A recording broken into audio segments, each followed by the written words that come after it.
Hi, I'm Alaina Coughlin, and I'll be competing in the undergraduate division. My project is entitled The Impact of IL-13 on Mucus Production of Adenocarcinoma Cells. On the left is a microscopy image of mucus. Mucus lines our digestive and respiratory tracts and helps protect us from any debris we might inhale or ingest or any pathogens before they can damage us. One condition that mucus is really important in is ulcerative colitis. It's the main condition that contributes to IBD, inflammatory bowel disease, and it's defined by a degradation of the lining of the large intestine or the colon. Now we'll look at a microscopy image of what's going on in this graphic.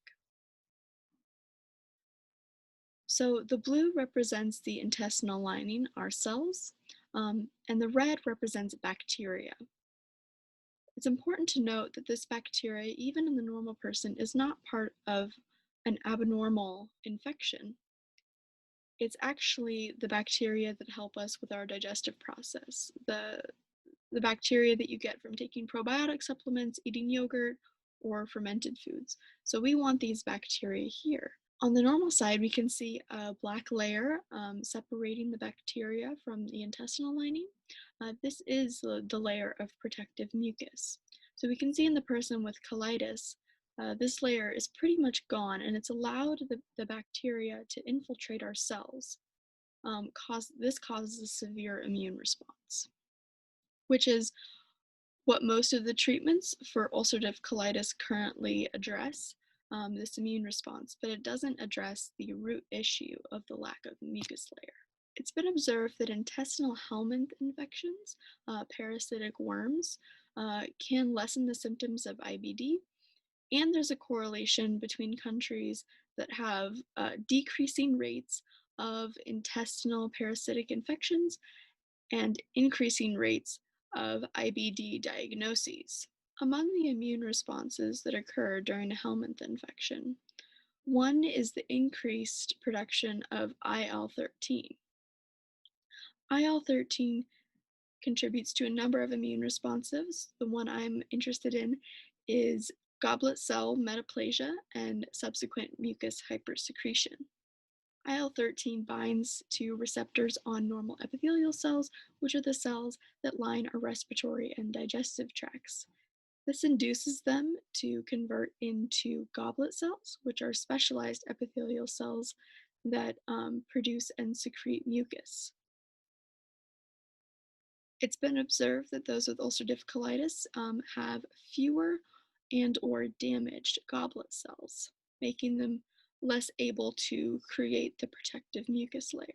This is my project overview. I'll be completing this research over the course of next semester as my senior capstone research project for the biotechnology program at KU Edwards campus. My first task is to produce the IL-13 to use as a treatment. I'll be using electroporation to introduce cDNA of the IL-13 gene into mammalian expression cells, HEC293 cells. After allowing them to grow up in culture, I'll then lyse them and collect the IL-13 via protein concentrator. During the process of producing the IL-13, I'll be growing another cell line, HT29.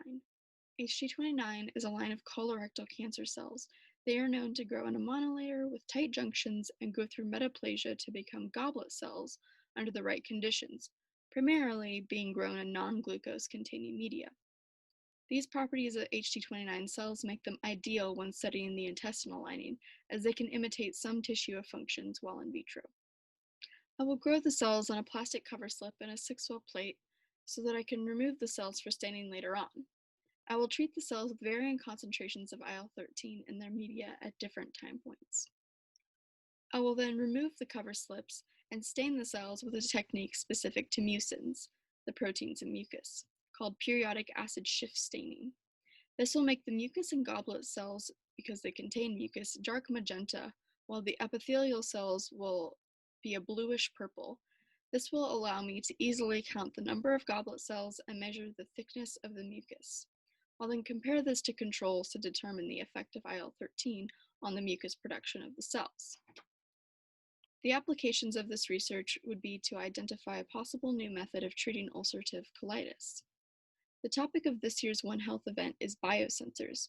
Biosensors would be very useful for those with ulcerative colitis and other chronic inflammatory conditions by monitoring the levels of C-reactive protein.